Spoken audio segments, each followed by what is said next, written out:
The hospital is within walking distance. John said this as he went so far as to let Tiffany out of the car.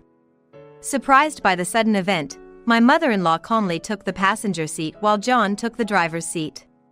"Well, that's how it is. Since I've made up with your father, we three will enjoy a reconciliation trip to Hawaii," she said, and then they just drove off. What a situation. I was lost for words, too taken aback by the suddenness of what had just occurred. "I'm sorry." With a cracked voice, Tiffany spoke to me, snapping me back to reality. At that moment, nothing else seemed to matter, and I immediately called a taxi to take Tiffany to the hospital, focusing only on that. And so, I was burning with a flame of anger, vowing never to forgive them. John and my mother-in-law must have never imagined I would take such bold action at that time. I vowed revenge in my heart against John and my mother-in-law for neglecting their family. My name is Angela Clarkson. I am currently 42 years old, and I work as a nurse. My husband, John, is 3 years my senior at 45 and works as a regular office employee. Our daughter, Tiffany, has just turned 10 and is a quiet child who enjoys reading alone at home or during school breaks. In my 20s, due to my job, I had almost no social interactions with the opposite gender, and I never even attended mixers because I was focused on advancing my career. Then, just after I turned 30, a friend who was too nervous to go to a matchmaking party alone insisted I accompany her, despite my lack of interest. That's where I met John. He laughed and said he had been so focused on his work that he had missed the chance to marry. I felt a strange sense of familiarity with him, and before I knew it, we had exchanged contact information. Talking to him, I found John to be a very kind person, with a stable job and income. He was understanding of my irregular nursing shifts, which inevitably drew me to him. John felt the same way. "I want to know more about you, Angela." I was very happy to hear him say that. Thus, we were attracted to each other and started dating with marriage in mind, and I got married at the age of 31. We conceived Tiffany almost immediately after marriage, and I gave birth to her at 32. Since we both agreed that one child was enough, we did not try for more children after that. And so, 10 years have passed to the present day. A vile threat was looming over me. One day, John said this: "My mom will be coming to stay with us from tomorrow. So, please take care of the rest." Shocked by the sudden announcement of cohabitation, I could not hide my agitation and asked in a bewildered voice, "What do you mean?" "It's troubling to suddenly hear that your mother is coming to stay." According to John, it seemed that his parents had a fierce argument, and during the argument, his mother declared, "I'm leaving," and began packing her bags. Naturally, the only place for a woman in her 60s to go was to her only son, John. And so, he suddenly announced that his mother would be coming to stay with us from the next day. Honestly, I was against the idea of living with even my own parents, let alone in-laws, and protested strongly. It's one thing if she needed care, but coming to our house almost like running away from home after arguing with your father? Are you ignoring our situation? Please rethink this. John seemed to take my objection badly and retorted with a displeased face. "Do you hate living with my mom that much?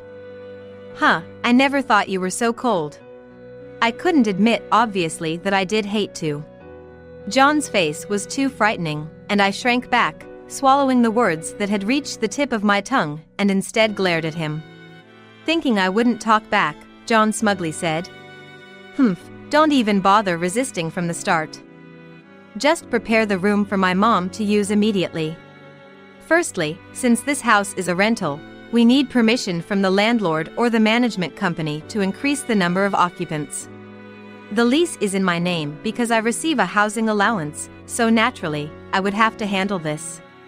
Moreover, we live in a 2-room apartment. One room is used by Tiffany, and the other is our bedroom. Sorry, but there's no room available in our current situation." John then said something astonishing with a nonchalant attitude. "Then, move Tiffany out and let her study or something in the living room. That way, we can make sure she's doing good on her grade. It's a good solution." She's just a primary school student. She doesn't need her own room, that's a luxury. So, Tiffany will be living in the living room for a while. I felt dizzy at such a horrible suggestion. How can you say such a thing? Are you prioritizing your mother over your own daughter? Huh?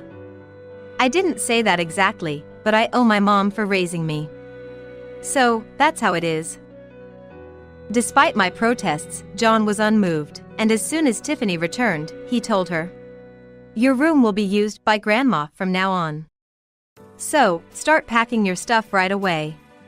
I rushed to stop him, but Tiffany said it was okay and began moving her belongings to the living room. Watching her back, my heart ached, and my hatred for John seemed to swell. Lately, John neither does housework nor contributes much to living expenses, and he has been coming home late at night. I had been patient because Tiffany is still only 10, but seeing his attitude today, I felt as if I had finally reached a breaking point. And the next day, as expected, my mother-in-law arrived in the evening and exclaimed, "What is this filthy place? Expecting me to live here, has John lost his mind? This is outrageous."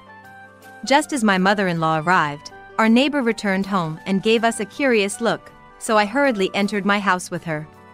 I contacted the management company and was told that as long as the stay is short-term, there is no need for special procedures, just reporting is sufficient.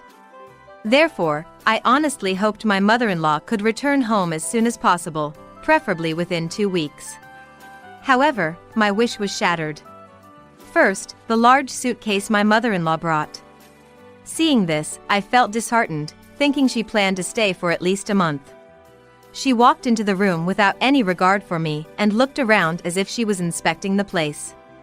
Then, she opened the fridge and exclaimed, "What is this? The fridge is almost empty. Do you think my John and granddaughter can get enough nutrition from this? Really, Angela, you're no good." I had planned to go shopping today, but because my mother-in-law suddenly said she was coming, I had to clean up right after work and didn't have time to shop. In times like these, ordering takeout should be the solution. Lately, John has been saying that takeout tastes better than my cooking, along with other sarcastic remarks and complaints. I had become defiant. "Mother, shall we order some takeout today?" I asked her with the biggest fake smile I could muster. However, she snapped at me again. "What? I won't allow takeout. A mother and wife who doesn't cook is worthless.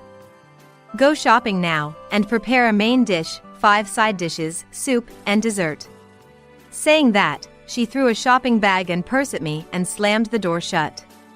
Immediately, I heard the TV blasting at high volume and my mother-in-law laughing loudly from inside. I sighed deeply, not knowing how many times I had done so already. An hour later, I returned from shopping and was shocked to see the living room. My daughter Tiffany, who had returned home, was doing her arithmetic textbook in the living room, while my mother-in-law was watching her like a hawk from behind. If Tiffany made a mistake, she would shout, "That's wrong." Or, "Why don't you understand? You're such a bad child. Ah, I wonder who she takes after." I quickly intervened between them. She just started learning this recently. And, you know, even primary school students have programming classes now. It's not good to judge by old values. I defended Tiffany and admonished my mother-in-law, but she wouldn't listen and said dismissively, "Ha!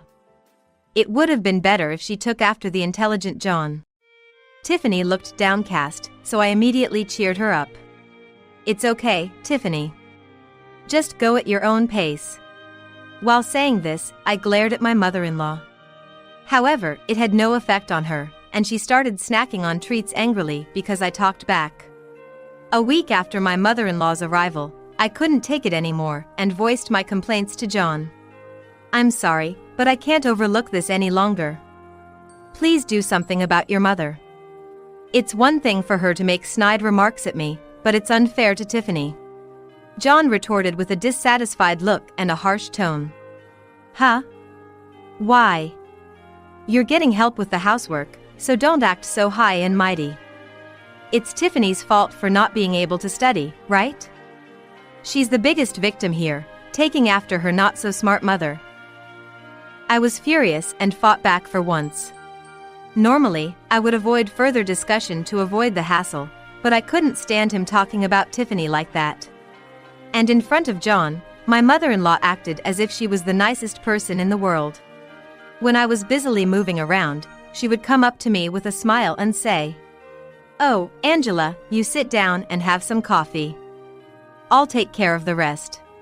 She pretended to help with the housework, but in reality, she did nothing, leaving me to do everything later. Despite this reality, was John blind?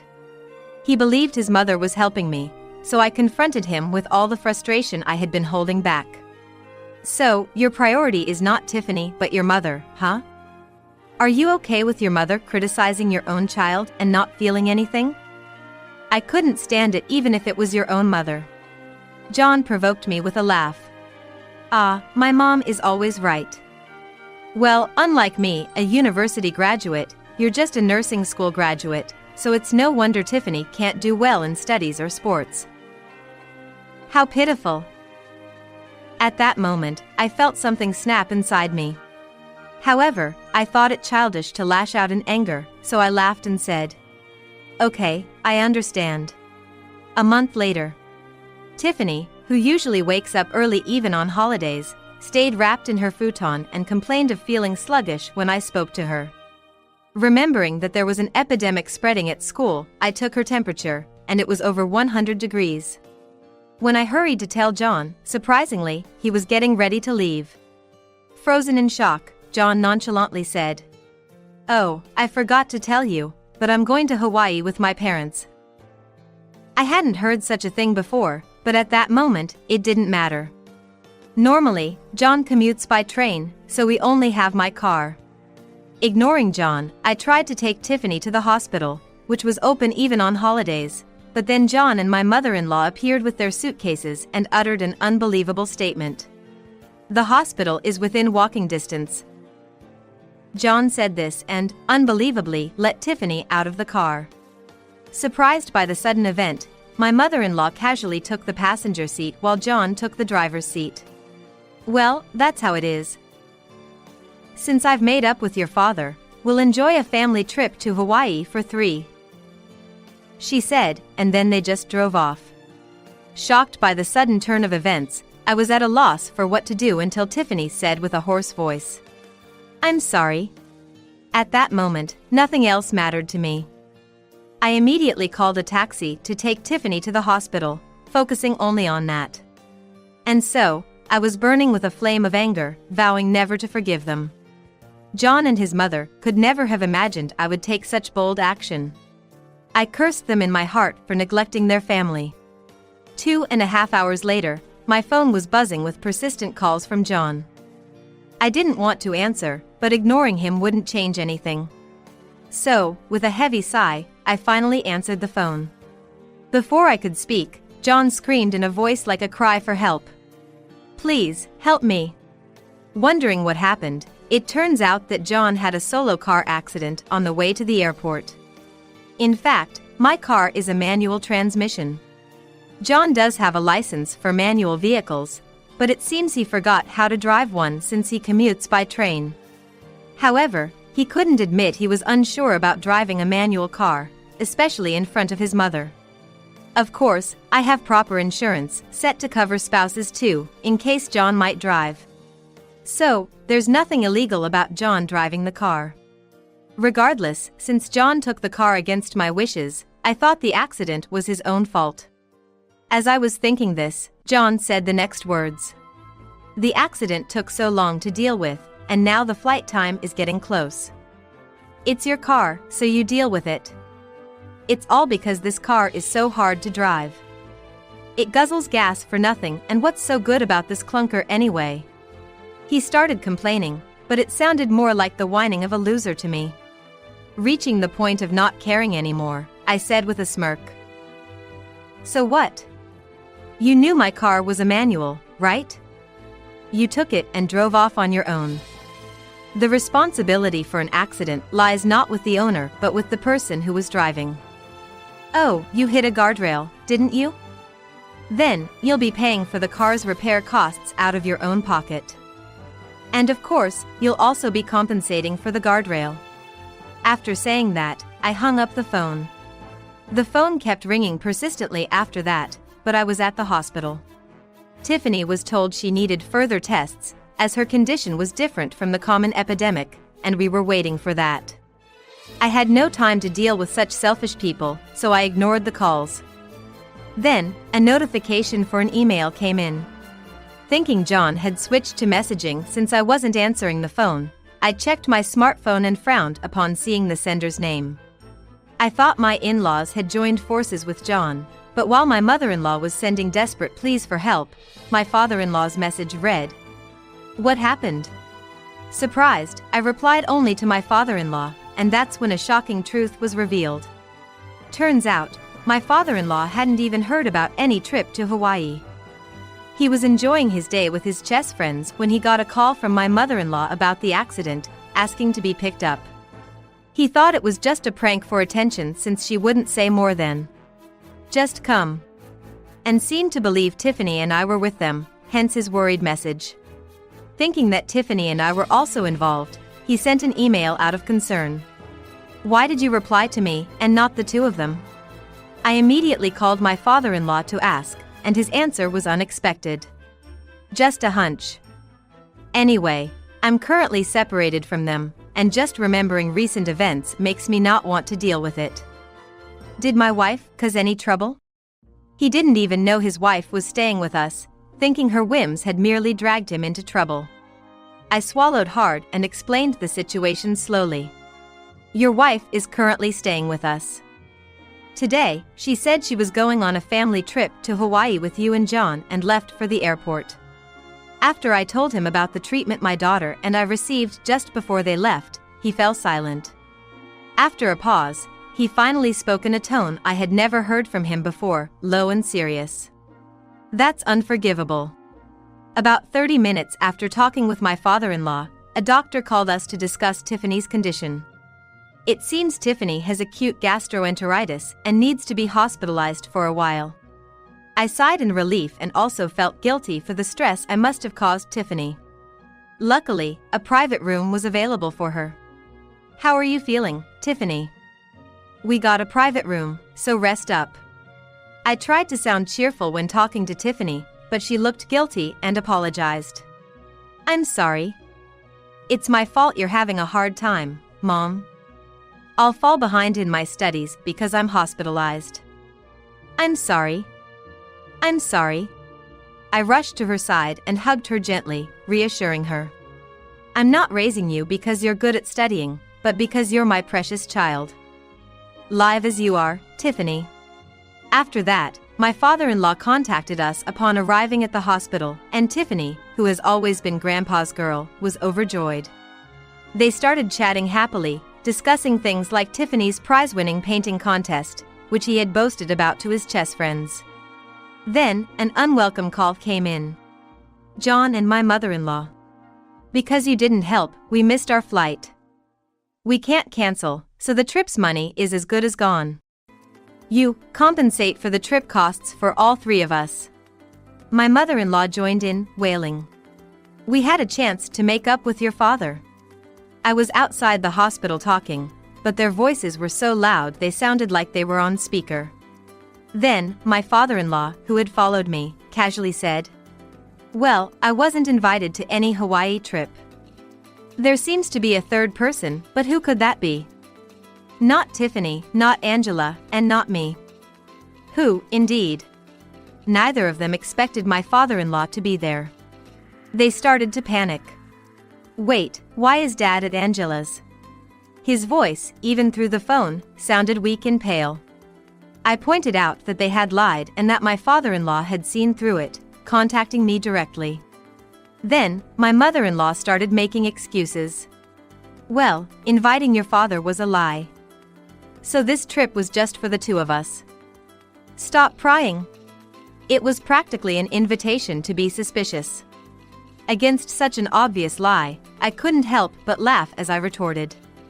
"No, what are you saying? I just checked, and the reservation clearly says for 3 people. They were speechless, suddenly falling silent. Recently, Tiffany had told me that my mother-in-law was using my computer while I was away, searching for something about Hawaii. I wasn't sure of the details, but she mentioned Hawaii searches. So, out of desperation, I logged into the travel booking site I'm registered with to look for any clues, and I hit the jackpot. I discovered that my mother-in-law had made a booking for 3 people under my name without my permission. This was confirmed after checking the credit card statement, which had already been charged. In other words, I was the one who suffered financial damage. Yet, John had the audacity to complain about cancellation fees. Furthermore, the fact that 3 people were booked was evidence, so I asked who the third person, present there, was.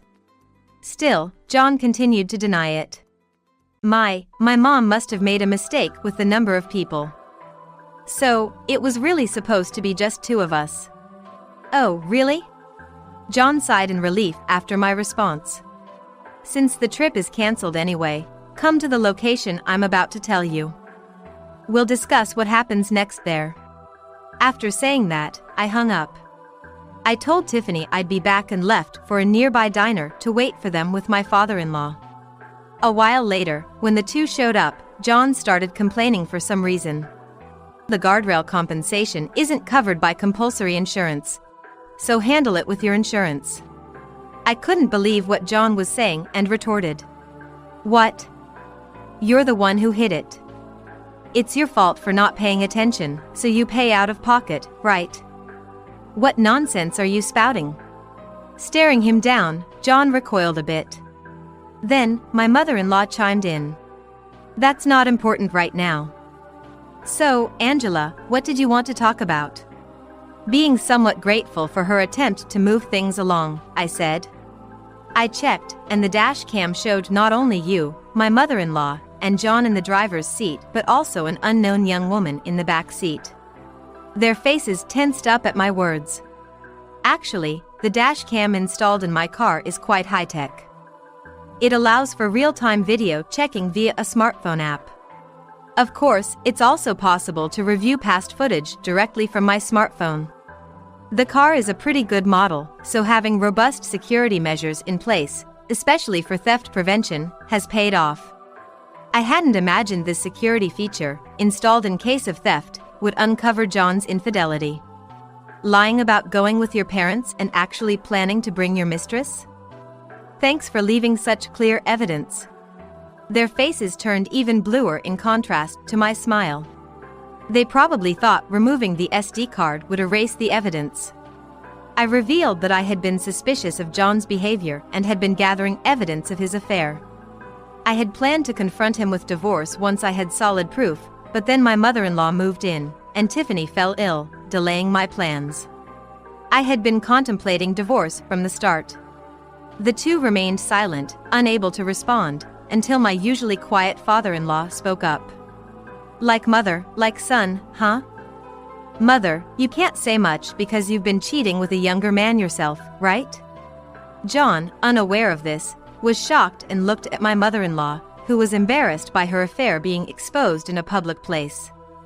At your age, being deceived by a much younger man. And you thought you were in love? Talk in your sleep. My usually quiet father-in-law revealed his deep anger. It seems the reason my mother-in-law left home was this, ultimately her own doing. Yet, she had the audacity to blame my father-in-law, claiming she did nothing wrong before shamelessly moving in with us. Disgusted, I couldn't help but look at my mother-in-law with scorn. I won't interfere in your affairs. But John, of course, we're getting divorced and I'll have custody.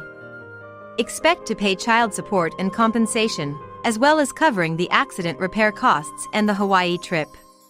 John then apologized, not caring about the onlookers. Okay. I'll pay for everything. Just don't contact her, please. The reason I heard was astonishing. It turns out John's mistress was the daughter of a crucial client for his company, and she had no idea John was married. My mother-in-law, liking that the mistress came from wealth, unashamedly suggested deepening their bond with a trip together. The innocent party took this seriously and even lavished praise on John for his driving of the old manual car, as seen on the dashcam footage. Puffed up by the praise, John's carelessness led to crashing into a guardrail. My father-in-law and I could only exchange looks and wry smiles at such a ridiculous cause of the accident.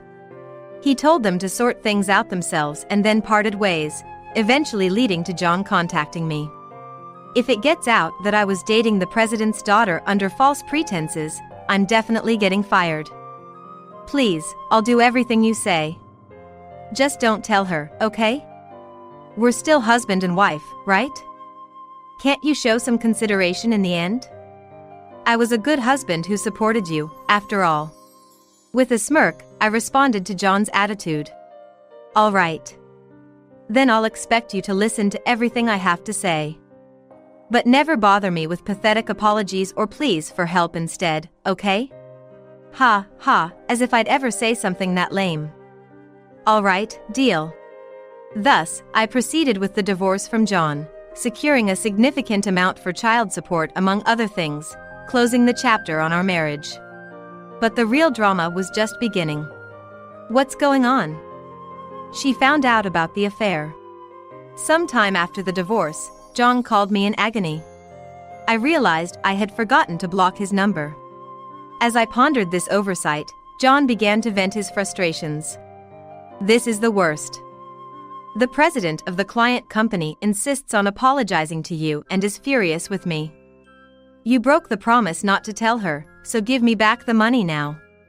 While listening to John complaining, I couldn't help but wonder why I ever married such a person. Then, I decided to reveal a truth that John hadn't even considered. You know I'm a car enthusiast, right? And the president of the company you mentioned, he runs an auto parts manufacturing company, doesn't he? Actually, I've been a customer of his for a while. I took the car you wrecked for repairs there. Then, by chance, his daughter, your mistress, saw the car and screamed, exposing everything. See? I didn't break any promise. Realizing what I meant, John groaned. The woman he was having an affair with was working hard as an apprentice auto mechanic at her father's company. It was only natural for her to be shocked when a stranger brought in the car her boyfriend had crashed for repairs. When asked, I simply stated the truth. My ex-husband crashed into a guardrail, causing a solo accident. Since the car is in my name, I brought it in for repairs. The mistress pieced everything together and explained the situation to her father, leading to John's company finding out about the incident. Her father was furious, questioning what kind of upbringing John had to cheat with his daughter while being married. So, I lose everything? Kicked out of my home, no money. Disowned by my dad, and all I have is my burdensome mom. And now, I'll lose my job too? His complaints were his own doing. If you had lived properly, this wouldn't have happened. Your actions are to blame. Take care, and don't contact me ever again. I made my feelings clear and hung up, ensuring to block John's number this time for good. Later, when my car was fixed, I reluctantly learned about John's fate. As expected, he was fired from his company. Not only did his misconduct contribute, but it was also revealed that he had been embezzling company funds. Though offered a demotion if he returned the stolen money, John, burdened with a significant debt from paying me, had no such means. So, he was dismissed without much ado. His mother remained dependent on him. At their age, without money or work, they had no choice but to live together in a cramped one-room apartment, paying a mere $200 in rent. The divorce between his parents went through without asset division or compensation, as per his father's offer, which his mother accepted. Yet, their life became one of extreme poverty. Tired of scrimping on bread and vegetables, John's mother ordered expensive food delivery, leading to a police-involved dispute. Eventually, she started working part-time at a store. Despite the unfortunate circumstances, no one sympathized with her due to her own actions leading to this outcome. As for me, life continued as usual post-divorce. I had been covering most of the living expenses originally, and Tiffany and I continued living in our home, so there hasn't been any change in our living environment so far. Interestingly, perhaps because she was freed from John, who was always nagging about her grades, Tiffany's marks have improved a bit, ironically. Especially by the time she reached middle school, her grades in art were so good that she expressed a desire to pursue a path in the arts. As a parent, my role is simply to respect my child's choices. Even if it might be a thorny path, as long as it doesn't lead her astray from a good life, I'm prepared to let her pursue her interests to her heart's content. Look, I won first place in the contest again. Impressive. You really have a talent for art. Even after the divorce, my former father-in-law, now living in a facility, keeps in touch through Tiffany. Though technically no longer related, we maintain our bond, grateful for his trust in me over his own son and wife. I hope he continues to live a long and fulfilling life.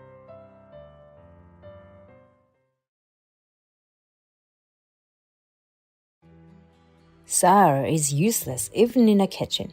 She can't even serve a decent meal at home. Everyone's cold gazes suddenly turned towards me. Seeing me like this, Paul seemed to get even more carried away and started to boast loudly. My wife's cooking is terrible, huh? What? Have you ever eaten my cooking? Aren't you always eating at your mistress' place? What? I loudly denounced Paul's infidelity. It's not a lie.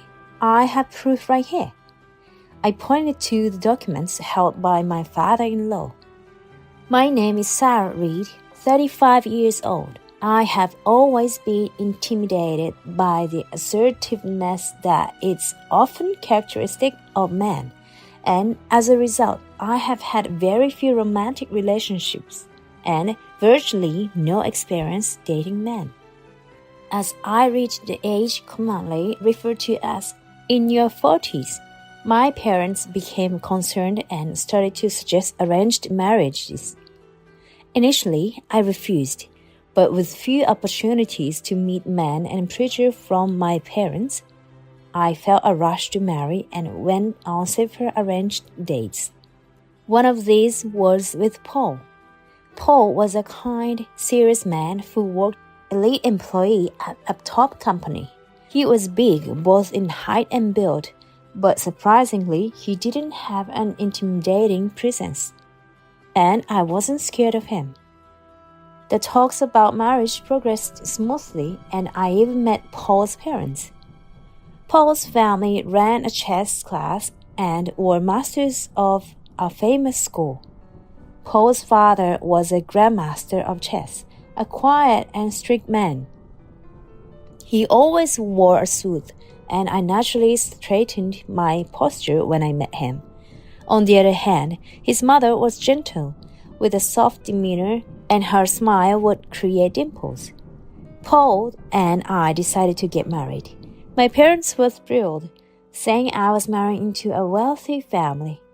The condition for the marriage was that I would become a housewife, so I resigned from my clerical job at an electronics manufacturer. Even then, my colleagues teased me endlessly about marrying into wealth. Looking back, that was probably the peak of my happiness. Paul said, "I'm busy with work now and might not be able to come home often, but please bear with it for a while." Paul wanted to achieve certain results in his current job before quitting to help with the family business.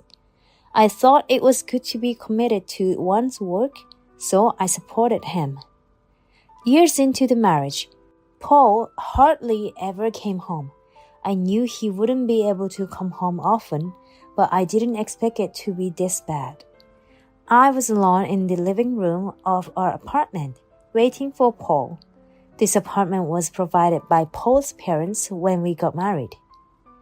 "He's not coming home again today." I've only managed to cook for Paul a few times. Not only does Paul hardly ever come home, but since we got married, it's been rare for him to come home normally. He often goes on business trips, leaving the house empty for days at a time. Dinner is almost always out, and it's normal for Paul to come home late. He leaves early in the morning, despite coming home late.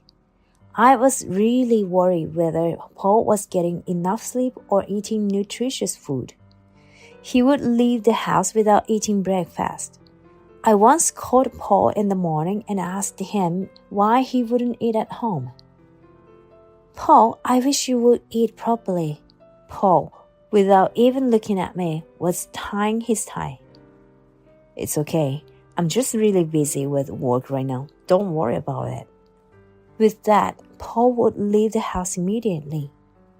Even on holidays, Paul works from early in the morning until late at night, regardless of whether it's a Saturday, Sunday, or a public holiday. He's often away on business trips too. In the beginning, I thought maybe Paul was trying to be considerate by not being home too much. Or perhaps he was embarrassed, and I found that thought somewhat endearing. As this situation of him not being home continued, it felt like I was living alone. Paul's belongings are minimal, just the bare necessities. Naturally, we hardly ever talk, so I don't know anything about his hobbies, what foods he likes or dislikes. I wondered if it was my fault. I've talked to my parents about it, but they said it's good for a man to be busy with work, and they didn't take my concerns seriously. My few friends think it's better for a husband to be out earning money and not being at home too much. They even said they were envious, not taking my worries too hard. Paul handles the finances, but he does give me a proper allowance for our living expenses every month, so I don't have any financial worries.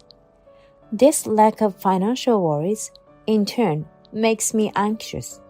I can't help but blame myself, wondering if I've done something to make Paul dislike me. I've started to question if there's something lacking in me as a wife. I meticulously take care of cleaning and have been studying cooking to prepare delicious meals. On the rare occasions when Paul sees my anxious face, he tries to dispel my worries. "Sarah, you're doing just fine." I try to convince myself that this is just another form of marriage, but I was scolded by my father-in-law the other day. I received a call from him at the end of the year, which was unusual. As I picked up, he shouted so loudly that I dropped the phone. "Sarah, what kind of nerve do you have?" "Huh? Did something happen?" "Don't play dumb. Why haven't you attended the family gatherings? And it's been over a year." I was shocked because I hadn't heard about these family gatherings before. I had discussed with Paul about greeting for Christmas, and he had told me that we don't gather because his chess students come for greetings. He also said that the family doesn't gather because it gets too chaotic with so many people. Normally, only Paul goes back home with Christmas greetings. If you're not going to attend this year either, shouldn't you at least apologize for not being able to join? His stern voice made me freeze. I had been staying home, thinking it was usual for Paul to visit his parents alone during the Christmas. I had been careful with Christmas cards and greetings, thinking I was being respectful. I had suggested to Paul that we should at least make a phone call, but he said it was incredibly busy during the year-end and Christmas, and I thought that might be expected in the family. I was afraid of meeting my strict father-in-law, not without reason. According to him, the family gathers on December 24th for a Christmas meeting, and the students come for greetings from December 25th. All I could do was apologize profusely over the phone. After his harsh words, he hung up. After the call, my mind was filled with questions. What did Paul mean by "Sarah doesn't need to come"? Why did he lie about the family gatherings not happening? Was he trying to keep me from attending that much? That night, Just as the day changed, Paul came home. I felt it was now or never, so I asked him about the Christmas gathering. I received a phone call from your father today. He was angry that I didn't attend the Christmas gathering. Paul sighed and replied reluctantly, Going to such a large gathering can be daunting. Plus, many wives dislike visiting their husbands' family homes. That's why I thought I was being considerate. I was astounded by Paul's misguided attempt at consideration. Indeed, many people dislike visiting their spouse's family home. My friends complain about not wanting to go, but never going at all is surely unreasonable. Despite Paul's reluctance, I decided to insist on attending the gathering. The Reed family's Christmas gathering was a grand affair. Many relatives gathered, exchanging greetings. Finally, you've shown your face. It's natural for family members to attend such events. His words were stern. Even when I mentioned that Paul had told me there were no family gatherings, my father-in-law remained furious. You've been avoiding us because you didn't want to see us, right? His anger was so intense that I couldn't find a way to respond and I gave up on rebutting. The relatives all looked at me with disdain. I thought it was inevitable. I decided to endure it. What I couldn't stand, though, was that Paul did nothing to help. Instead, he just silently drank his alcohol. As everyone drank more, they started coming up to me to complain. Paul has always said he's never seen you do any housework. In my heart, I whispered, It's because Paul hardly ever comes home. You rarely cook, and when you do, it's not tasty, so he ends up eating out all the time. The words from the relatives were all unfamiliar to me. What had Paul been telling them? I couldn't understand why he was disparaging me. I'm sorry, I'll be more careful from now on. Overwhelmed by their harsh words, all I could do was stiffen up and apologize. I helped in the kitchen and served drinks, feeling like I was sitting on pins and needles. After barely getting through the gathering and the greetings from the students, I returned home exhausted. Paul said he was going to work from his parents' home and, like on the way there, we went our separate ways on the way back. Looking back, it was all so strange. Why had Paul said there was no family gathering? And why was he spreading rumors that I was a bad wife who didn't do housework? Was there a connection to him not coming home? I couldn't stop thinking about it once I started. Fortunately, I had plenty of time. I decided to follow Paul's movements, like the detectives say in TV dramas, a stalk out. I followed Paul one morning as he left her house in a hurry. I knew where his office was, so it was easy to tell him there. I felt a bit excited, like a detective, which was more fulfilling than spending the day doing nothing at home. I killed time in cafes and restaurants near his office and followed Paul when he went out. He returned to the office in the evening without doing anything suspicious. Watching from a cafe with a view of his office, I saw Paul leave around 7 p.m. Maybe he finished work early today. If he went straight home, he'd realize I was out. I hurried back home. I managed to get home before Paul and prepare dinner, waiting for him. However, Paul didn't return until after midnight. Feeling that something was amiss, I decided to conduct a follow-up the next day. Paul's actions from morning to evening were the same. Go to the office, leave for a bit, and return in the evening. The issue was what happened afterward. Watching from a different restaurant, I saw Paul leave the office around 6 p.m. Today, I followed him directly. Instead of heading to the station to go home, he started walking in a different direction. I hesitated for a moment. Paul walked toward a downtown area filled with hotels.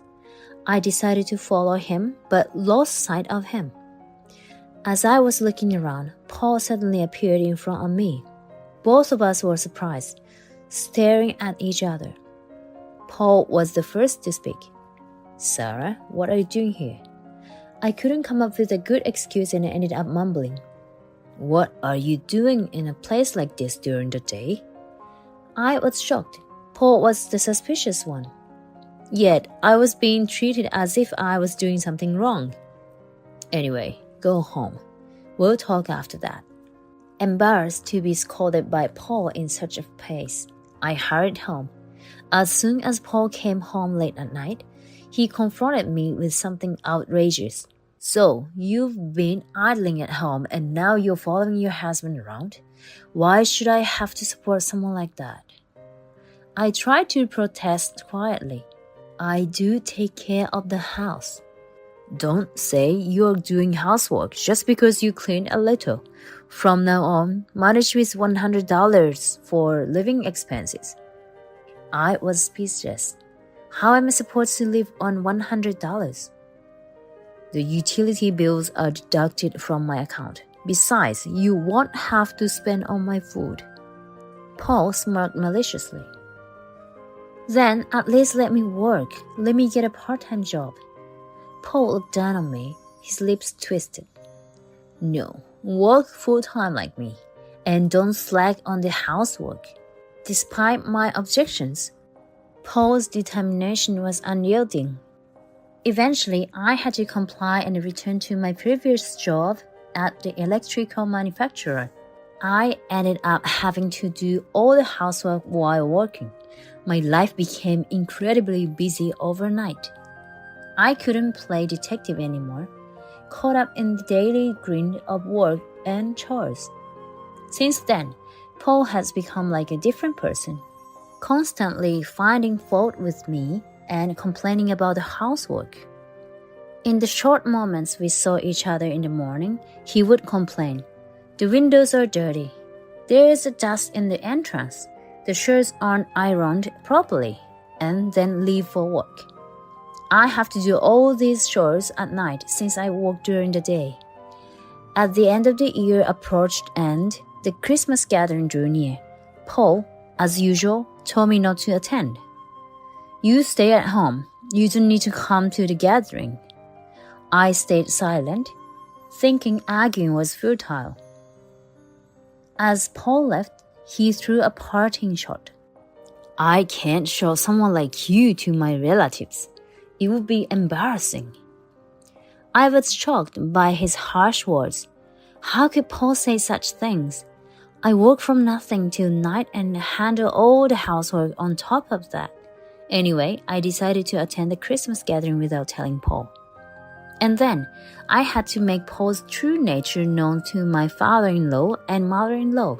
I clutched the thick envelope that had arrived earlier tightly. On the day of the Christmas gathering, I arrived at the Reed family home to attend. I took a deep breath and opened the front door. Seeing me suddenly appear at the Christmas gathering, Paul was surprised, but due to being in front of everyone, he just glared at me without saying anything. The relatives' gazes were as cold as ever, whispering accusation against me. It was clear they had been deceived by my husband. I didn't let it bother me. Enduring their cold stares, I stood in the kitchen, preparing food and drinks. After a while, as the alcohol began to affect him, Paul started loudly criticizing me. "Sarah is useless even if she's in the kitchen. She never cooked a decent meal at home." All the cold gazes suddenly turned towards me. Seeing me in such a state, Paul, perhaps feeling encouraged, began to boast loudly. "My wife's cooking is terrible." My father-in-law's stern gaze was directed at me. "What on earth is going on? What are you doing? Maybe you're not suitable to be Paul's wife." As my father-in-law raised his voice, all the relatives' gazes suddenly focused on me. Just as it seemed my father-in-law was about to start lecturing, I stood up in front of Paul and began to retort. Huh? Have you ever eaten my cooking? Isn't it always at your mistress' place? What? My father-in-law was taken aback, his mouth half open. What are you starting to say? While everyone was stunned, Paul began to make excuses in a flattered manner. Come on, Sarah. Just because you're spoken ill of, why would you tell such lies? Turning back to his father, Paul began to make excuses. Dad, I didn't have a mistress. That must be the case. My father-in-law wanted to believe Paul. He nodded more to Paul's words than to mine. Thinking he had gained his father's trust, Paul began to retort with confidence. Stop saying ridiculous things. You are really out of your mind. It wasn't just a bluff when I said Paul had a mistress. I took an envelope out of my bag and showed the documents inside to my father-in-law and the others. Paul continued to harshly criticize me without concern. Apologize right now, then I'll forgive you for lying.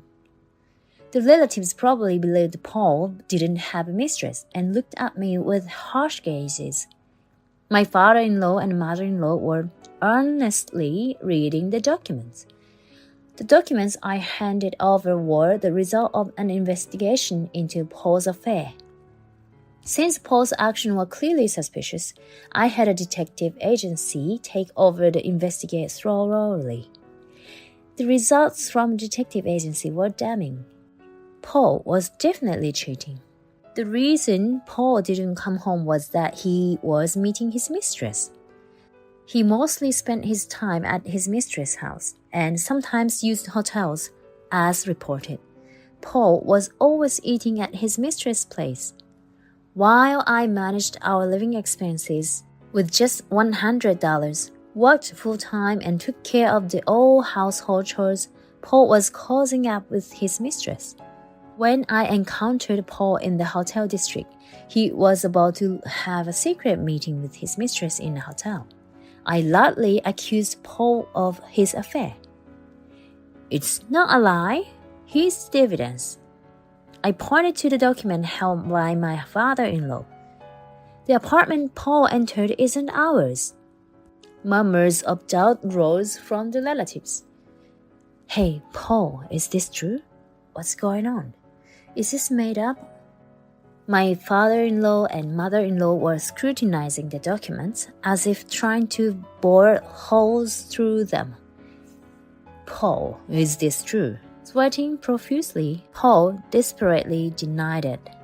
No, that's not it. There's no way I have a mistress. What my father-in-law and mother-in-law were engrossed in were the photos. Photos of Paul holding hands with an unknown woman entering an unfamiliar apartment. Photos of them selecting jewelry together in the jewelry store. Photos of them drinking wine in a stylish restaurant. Photos of them picking out groceries in the supermarket. In all of them, Paul's carefree smile was captured. I pressed Paul relentlessly. Paul, you said you were busy with overtime every day, right? Paul's face turned red, and he fell silent. My anger made me speak rapidly. Not wanting to meet with relatives, saying my cooking isn't good. Why did you tell such lies? I didn't tell any lies. Even at this point, Paul was trying to feign ignorance. This attitude deeply disappointed me. Our exchange silenced everyone. Then my mother-in-law's loud voice filled the room. Paul, what are you doing? Paul was taken aback by his mother's sudden outburst. No, that's not it. My mother-in-law's usually gentle face was gone, replaced by a furious expression that even scared me, who wasn't being scolded. What's different? Are you saying all of this is fabricated? She spoke calmly now, but this calmness was somehow even more intimidating.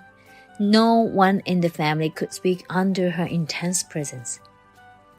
So, the story about Sarah was a lie you made up. Now explain yourself properly. Whispers such as, I've never seen her so angry. She's always smiling, but she's the scariest when mad, spread among the relatives. Seemingly resigned, Paul sat on the floor, made himself small, and began to speak in a quiet voice. That woman was someone I dated before we were married, whom I met at a nightclub in New York City. The relatives began to murmur. Both my father-in-law and mother-in-law stared at Paul with stern faces. This family is strict, so marrying a woman from a nightclub would never be accepted. Was Paul crying? Dots of moisture spotted on the floor.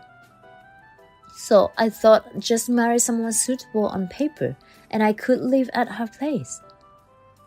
And that someone suitable was me. Paul apologized. I'm sorry, you said you weren't interested in marriage, and I thought as long as I provided money, everything would be fine. Then a question popped into my head. Then why did you badmouth me to your parents? Without those bad words, I wouldn't have been so suspicious. I wanted her to be my real wife. I couldn't stand the idea of living with someone like Sarah, whom I don't even like. I wanted to divorce somehow. Do you realize how selfish you're being? Paul seemed to shrink even more. I'm sorry. I've always been told I'm not an adult until I'm married, so I thought I had to get married at least. And once divorced, I thought they wouldn't bother me about getting married again. Paul had gambled that once divorced, his parents wouldn't meddle in his affairs, allowing him to focus on his relationship with his mistress. He needed a pretext for divorce, making it look like I was at fault. That's why he badmouthed me to tarnish my reputation. Limiting my living expenses to $100 was to prevent me from investigating his cheating. With only that much money and working full-time, I wouldn't have the time or resources to probe further. He hadn't anticipated I would use the detective agency. His oversight led to his moment, with Paul apologizing on his knees before the family.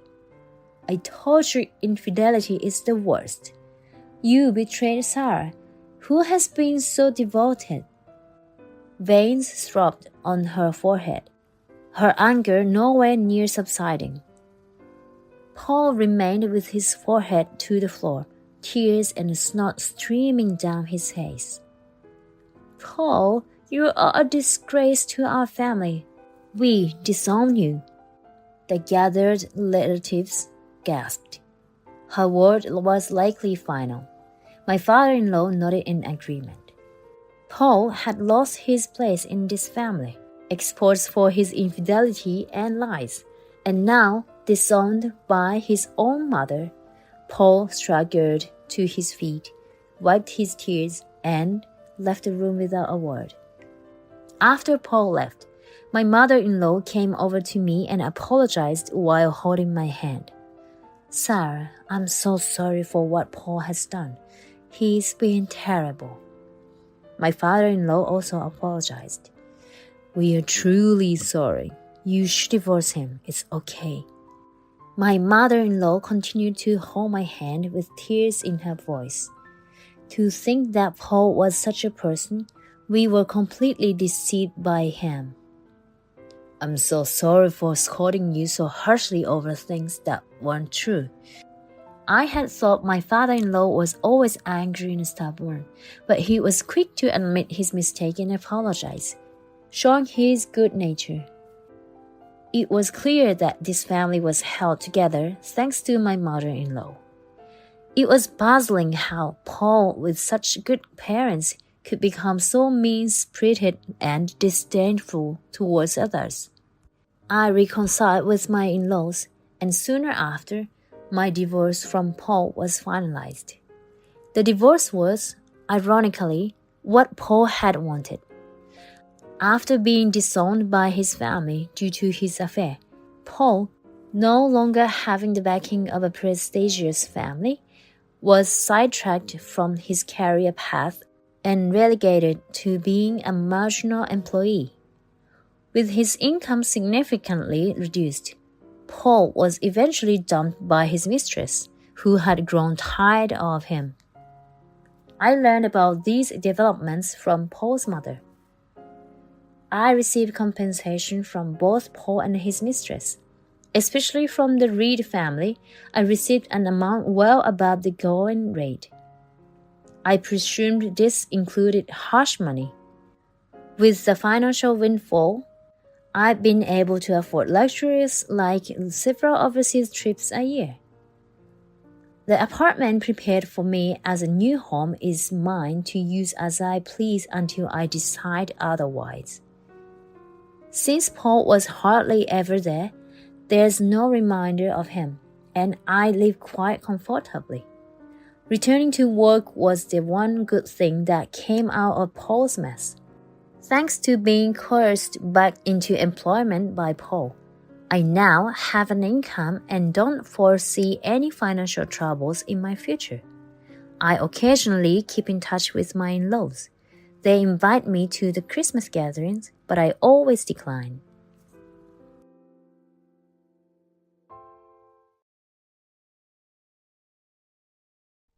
I'll leave the kid to you.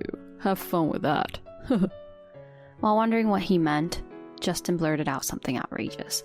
It seems he's currently living with his affair partner, taking advantage of the fact that we're separated. He expressed his desire to divorce me and marry his affair partner, especially after my mother's death. Indeed, since separation is treated similarly to divorce, I've heard it's difficult to claim compensation for infidelity after separation. I didn't care anymore and hung up the phone. 3 days later, I found 23 missed calls from Justin on my smartphone. But assuming he called only for his convenience, I didn't respond and just blocked his calls. But Justin was persistent. He even started sending messages through social media, which I usually don't use. That's when I decided to fight back against Justin. Fine, if that's how you want it, I'll show you how. There's no need for sympathy for Justin, who not only missed my mother's funeral but also planned to elope due to his affair. I decided to pay him back more than double for everything he's done to me. My name is Courtney, a 46-year-old part-time housewife. My family consists of my husband Justin, who is a year older than me, and my 16-year-old daughter Tracy, a freshman in high school. We lived in a small apartment in a rural area. I got married when I was 23, but after discovering I was infertile, we went through 5 years of fertility treatments before finally having our long-awaited daughter, Tracy. However, I struggled with the challenges of first-time parenting. Eventually, I lost my mental capacity and quit my job to become a temporary full-time housewife. Because of societal expectations, I was always the one called when Tracy got sick, accompanying her to the hospital. This led to me quitting my job. I didn't hate taking care of Tracy, but after being indirectly asked to resign by my boss, I couldn't take it anymore and left. Eventually, I felt depressed staying at home all the time, so I started working a part-time job while sending Tracy to daycare. Justin and I couldn't forget the hardships of 5 years of fertility treatment and decided that having just Tracy was enough. I realized something was wrong with Justin around the time Tracy was in the upper grades of elementary school. Tracy was a good student, and I desperately wanted her to take the entrance exams for private middle schools. We were positive about the idea and even attended open campuses together to decide on a school. Justin earned enough to support us, even with me being a full-time housewife. For Tracy's tuition fee, I was willing to use my savings, which I had before I got married, and untouched earnings from my part-time job. However, Justin was adamant against it, refusing to allow Tracy to take the exams. What's the point of going to private middle schools? Just send her to a regular public middle school. That's enough for Tracy. Private middle schools are for daughters of company CEOs or something, right? No matter how I tried to convince him, Justin stubbornly refused. Finally, losing my patience, I said to Tracy, "You can take the exam if you want. I want to support what you want to do. Don't worry about anything, just focus on your studies." However, Tracy shook her head, looking guilty. She probably hated seeing us argue over her future.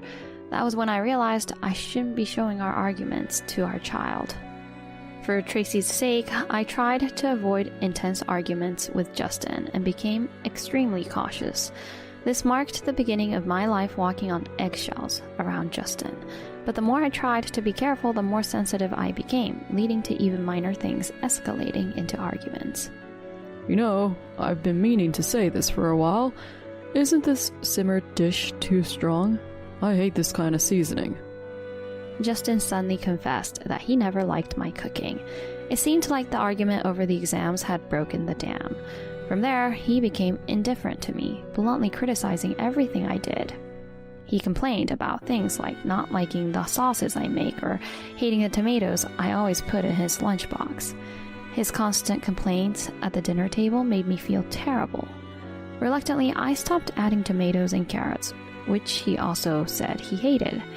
Then he said, "Your lunchboxes lack color and make me lose my appetite. I don't want them anymore," and threw them away. Fed up with his constant complaints, I finally snapped.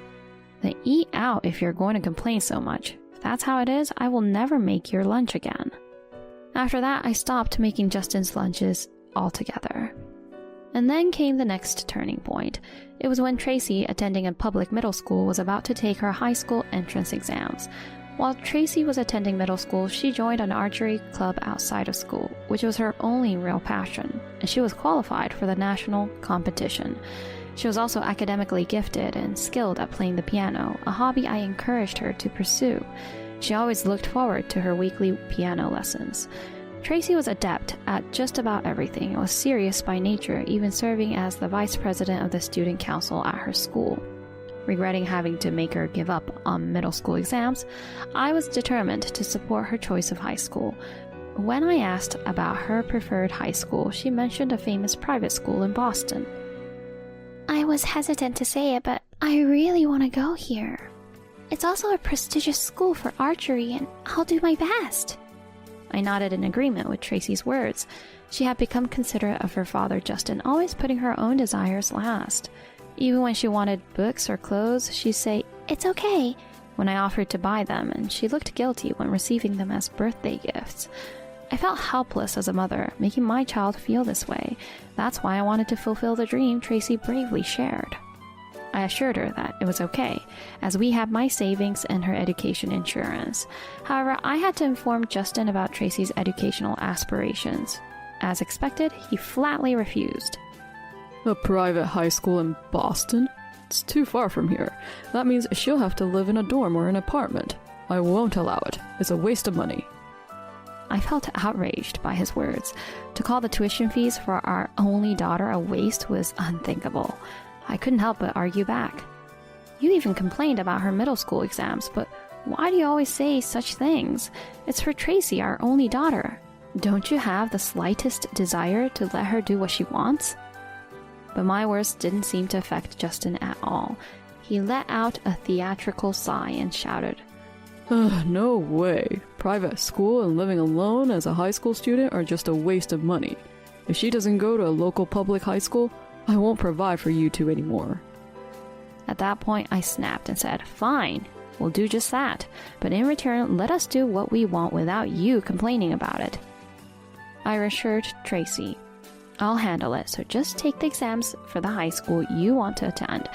You don't need to compromise this time, okay? You should do what you really want." However, Tracy looked worried and hesitated, saying, "But..." Still, after reassuring her many times and through my persuasion, she seemed to have made up her mind. The following spring, Tracy successfully passed the entrance exam for her first choice high school. "Mom, I did it!" She reported back to me with a big smile upon returning from school. No parent could be anything but happy to see their child succeed in their first choice high school exam. I cooked her favorite dishes and praised Tracy a lot. "You've worked hard through tough times." However, Justin, who didn't even celebrate this achievement, says something terrible. "As promised, you take care of Tracy and yourself from now on. I won't put any more money into this house." He spoke coldly and truly stopped contributing to the household expenses. Tracy was about to enter the high school dormitory. For me, it was a turning point in parenting, and I had already decided to work full-time at a hospital, anticipating no financial difficulties. So Justin's attitude didn't matter to me anymore. Months have passed since Tracy started high school and adapted to her new life. I was relieved to hear she was doing well. I recently started a new job, working from morning to night. I'm learning gradually with the support of my colleagues, and I'm also studying for a qualification.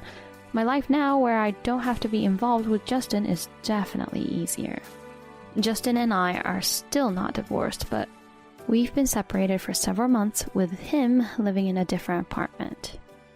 After settling into the new life, I realized I could manage without Justin and planned to proceed with a divorce as soon as everything was ready. I thought Justin wouldn't want to continue the separation either. Wanting to end this separation in one way or another, I prepared the divorce agreement. But then I received devastating news. My mother had passed away. When my father informed me, I was in shock. My mother had always been frail, frequently hospitalized since my childhood. I remembered praying with my father for her to get better. I knew she had been battling cancer for a year and understood her time was limited. Still, accepting the news of her passing was hard. My father, having lost his longtime companion, was in despair. He didn't seem to have the energy to prepare for her funeral, so I helped him prepare for her memorial service and her funeral. As an only child, there was no one else suitable. My father weakly smiled at me and said, "Thank you for helping." We hadn't told anyone about our separation, and my father, of course, hadn't mentioned it to others, so I thought it best to ask Justin to attend the funeral. I quickly sent him a message about my mother's passing and the funeral details, but unsurprisingly, there was no reply. Justin didn't show up on the day of the funeral, and Tracy, who had returned home for this reason, muttered softly, "Dad's the worst." Even though my father seemed so devoid of energy, he was angry, saying that his wife and daughter were being ridiculed. I had my own issues with Justin, but now was not the time for that. Both of you, I feel the same, but do you really want to send her off feeling angry like that? Mom always said that having a smile is the best, didn't she? My words reminded them of how my mother used to say that with a smile. They regained their composure, and we managed to see my mother off peacefully. That night, I thought Justin was calling back, but instead he blurted out something completely insensitive. "I'll leave the kid to you. Have fun with that." Huh. I wondered what he was talking about. As I stayed silent, Justin, unasked, started to speak loudly. "To put it simply, I'm thinking of eloping with my girlfriend. She's younger and more charming than you." Apparently, he was living with his mistress, taking advantage of our separation, and now wanted to divorce me and marry his mistress, especially after my mother's death. Indeed, separation is often treated like divorce, so I had heard that claiming compensation for infidelity after separation is difficult, but to me, none of that mattered anymore. I just said, "Oh, really? Then do as you like," and hung up the phone. 3 days later, I found 23 missed calls from Justin on my smartphone. Assuming they were not about anything good, I didn't respond and simply blocked his calls. Realizing that I wasn't going to answer the phone, Justin sent an apology through his social media. I sighed and made a decision. Fine, if that's what you want, I'll show you hell. Not only did he not attend my mother's funeral, but he also chose that time to abandon Tracy and me. Furthermore, he had the audacity to elope with his mistress. There's no need for pity for someone like Justin. I decided to pay him back more than double for everything he's done to us. I immediately sent a message saying, "Let's meet tomorrow." The next day, I waited for Justin at the cafe where we agreed to meet. A few minutes later, Justin arrived in a hurry. His face was pale, and he was visibly shaken. I had nothing to say to him, so I just stared at his face, perhaps glaring at him unconsciously. Used to me not being so overly confrontational, Justin nervously started speaking. "I'm really sorry I couldn't attend your mother's funeral, but there's a reason. The timing was bad." As he explained, someone in Justin's family had fallen ill and their situation was critical. Surgery could save them, but without it, they weren't sure if his family member would make it or not. So what? If surgery is the only option, just do it. What does that have to do with me? Then Justin, with a pained expression, answered, It's a complicated surgical procedure that ordinary hospitals can't perform. It's going to be expensive and won't be covered by insurance. According to Justin, the surgery required advanced medical techniques and would be entirely from his family's savings. His family had decided to pool money for it, and Justin needed to contribute about $10,000. I was astounded by his audacity. It's not my mother-in-law or father-in-law, but some relative I've never even met, right? When I coldly stated that, Justin's face turned red with anger. Don't talk so coldly. You just lost your mother, so you should understand how I feel, right? I understood what he was going through, but it was a completely different matter. First of all, the timing is suspicious. And is it really a disease that requires advanced medical intervention? What's the diagnosis? How much will the surgery cost in total? I bombarded him with questions, and Justin stumbled over his words and fell silent. My family, being well-known landowners in the area, had substantial savings, which Justin might not have known in detail, but he was aware that my family was wealthy. I suspected he was after the inheritance. Even if he genuinely needed a large sum of money for a medical emergency, I couldn't trust Justin based on his past behavior. I sighed dramatically and then said this. What you and I need to do is get a divorce and then discuss custody and division of property. That's it. Then Justin said, Wait, please. I won't ever do anything to make you sad again. Please, just reconsider. He cried out desperately, trying to convince me. His face was contorted, clearly trying to figure out how to turn the situation around. I spoke again, more firmly. I can't have any hope for a future with you anymore. If you really feel sorry, please, let's just get a divorce. Saying that, I stood up, paid only for my coffee, and left the place. That night, unbelievably, Justin showed up at my house. Hey, I know you're in there. Open the door. When Justin left our home, he said he would never return and left his keys, so it was natural that he couldn't get in. However, at that time, I was in the bathroom and didn't notice Justin's arrival. It seemed that Tracy had answered the door instead, and as I noticed something was amiss and headed to the entrance, I saw them. Tracy was standing tall, looking down at Justin, who was begging on his knees. What's going on? Justin, what are you doing here? As I asked, Justin raised his face, begging for forgiveness. Please, I'm begging you like this. Can you lend me $10,000 as an advance on the property division? I thought he had come to apologize, but as usual, he was only asking for money. In the end, to Justin, Tracy and I must have been inconsequential. I felt a surge of anger, but managed to restrain myself. I really wanted to shout and drive him away, but I realized running away from the situation wasn't the right choice. For Tracy's sake, I needed to resolve this separation soon. After taking a deep breath to calm myself, I said to Justin, I already told you that's not our concern anymore. We took care of my mother's funeral with my relatives, and you had nothing to do with it, so I don't see why I should take care of a relative of yours that I've never even met. Justin didn't know what to say, unable to respond. He had never involved himself with my family's hospitalizations or funerals, yet now when he's in trouble, he wants my help. He's being very selfish. Then, realizing that pleading to me was futile, Justin turned to Tracy and clung to her. Tracy, please talk to your mom. To you, a relative of your father's isn't irrelevant, right? Come on, help me out.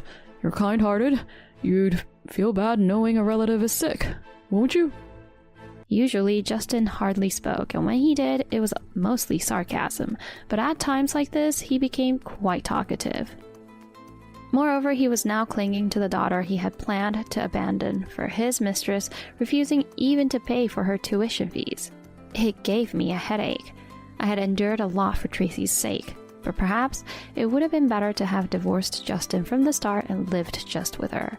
But regretting it now was too late. I wondered what Tracy thought. Maybe she would be moved by her father's words and try to persuade me. I felt embarrassed for even thinking that for a moment, as Tracy, with a resolute expression, retorted, Who the hell are you? Both Justin and I were stunned by her response. She denied his existence outright, not with rejection or words of comfort. Watching Tracy's composed face, I felt a sense of relief.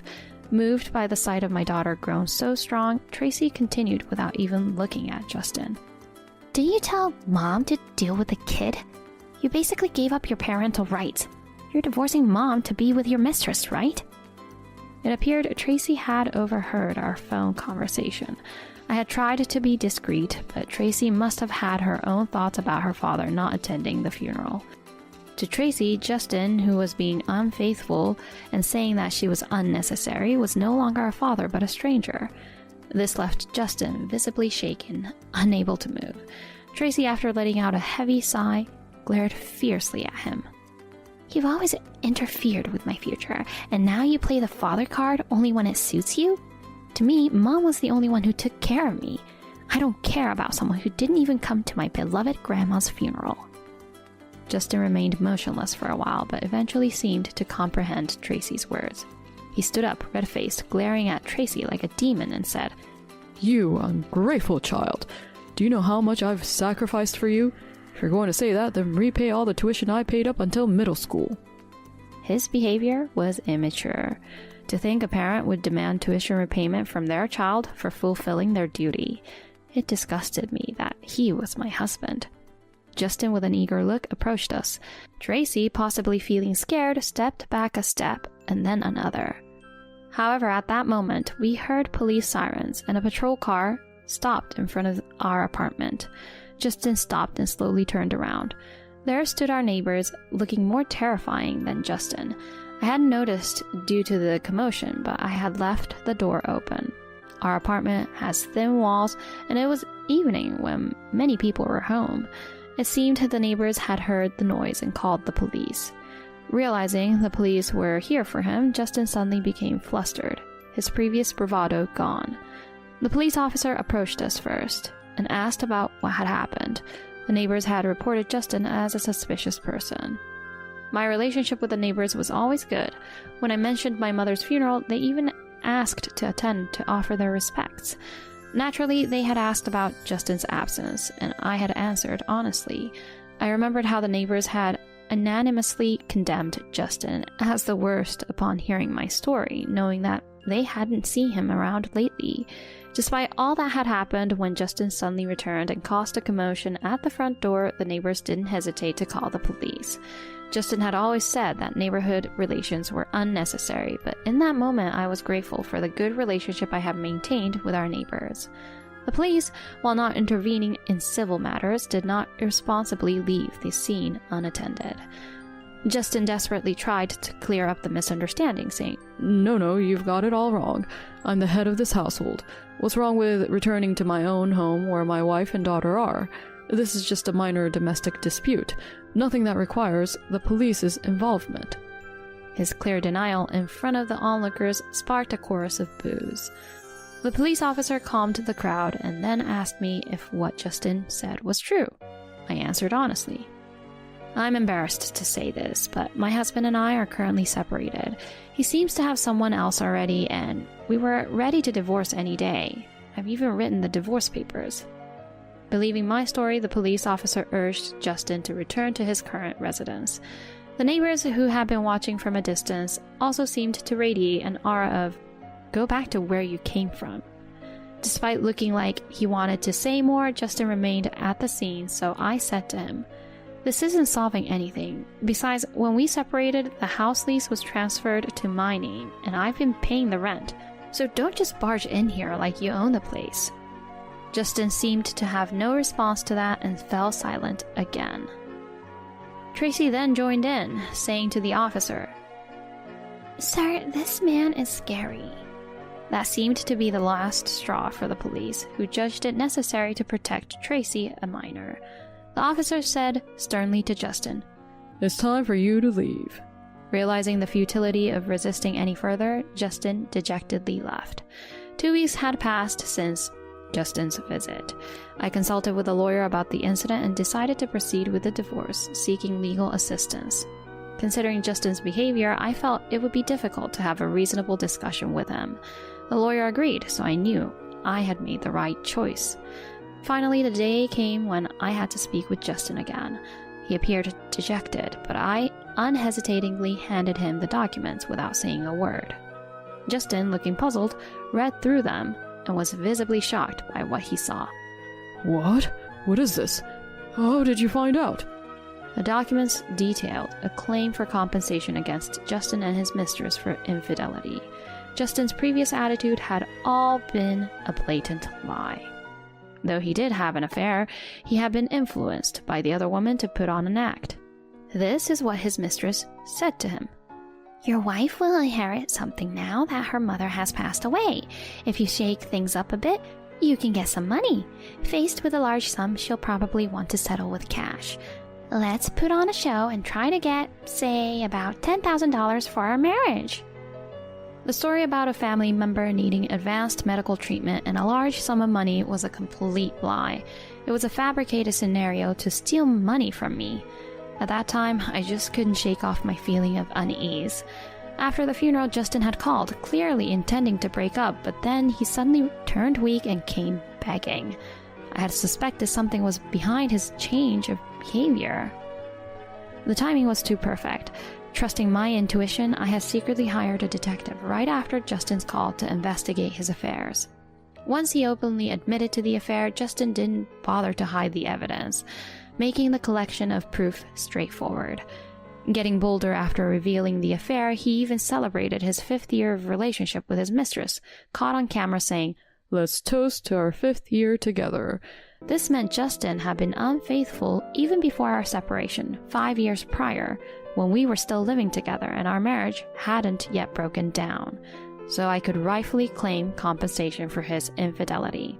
His lies, once thought to be hidden, were now exposed, and Justin started to tremble. He dropped the documents onto the desk, his eyes vacant, and looked speechless. After 5 minutes, he managed to utter, What should I do?" As if waiting for those words, I leaned forward. I'll be claiming $30,000 from you for the infidelity and the emotional distress you've caused me. And from your mistress, I'll claim $10,000. These amounts were the maximum claimable amount, based on standard rates. Faced with such a hefty sum, Justin started to panic. "I can't pay that. It's not just about not being able to pay. If I pay that amount, it will ruin my life." Expecting an excuse like that from him, I presented my next proposition. Then, let's settle it with a property division for the compensation. However, child support is a separate matter. You'll be paying for all of Tracy's expenses, high school and even university. Understood? When Justin objected, I added, if you argue about that, I'll go to court for enforcement proceedings. Faced with this reality, Justin had no choice but to sign the documents prepared by my lawyer. Finally, the long battle came to a close. Eventually, Justin and I officially divorced, and the financial matters were settled through property division. Justin had almost no savings left after squandering his money on his mistress. In the end, I managed to keep the savings I had diligently accumulated over the years. Naturally, the divorce left Justin penniless, which must have been a severe blow for him. Fearful of his employer finding out, he has been diligently paying child support every month. Tracy, as if to spite him, studied hard and was accepted into a prestigious private university. I can only imagine the look on Justin's face when he received the bill for her tuition. The woman Justin had an affair with reluctantly paid me compensation right before she was arrested and eventually convicted of marriage fraud. It appears she had multiple victims, all of whom she had led on with promises of marriage. Justin really lacked judgment. He lost everything: his family, money, and girlfriend. On top of that, his relationships with his parents, relatives, and friends have all broken down. Had he known that a single thrill-seeking venture outside his marriage would lead to such despair, he probably wouldn't have done it. But Justin lacked such foresight. Now he leads a lonely life, just paying child support and commuting between work and home. It turns out his workplace found out about everything through neighborhood gossip, leading him to be scorned and feeling miserable. Never underestimate the power of local gossip networks. Justin certainly learned that the hard way. Meanwhile, I returned to my family home to support my father, living a peaceful life.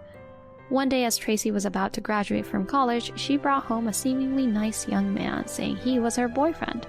My father was moved to tears at the prospect of his granddaughter's marriage, and I finally felt a weight lifted off my shoulders.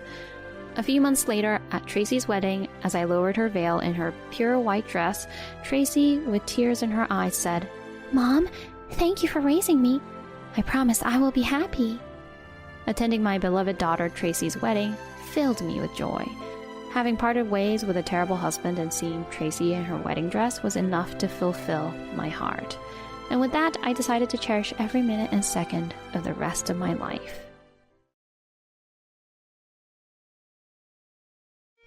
Seriously, don't go having kids with a guy you've broken up with, okay? Oh, could it be that you can't forget about me? Thinking about having a kid would mean you're still connected to me in some way. How noble of you, huh? Hey, what's up with that? It's really ridiculous. Looking back, breaking up was definitely the right decision.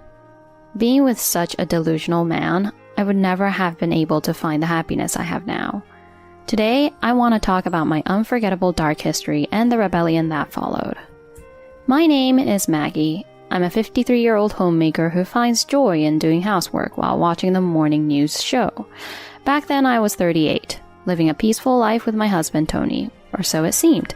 But around that time, a sense of unease started to flow through our home. Tony would respond to my words with, "So what?" or, "And?" in a strangely oppressive or indifferent manner. When I tried to continue the conversation with, "So you see," he'd cut me off with, "I'm busy."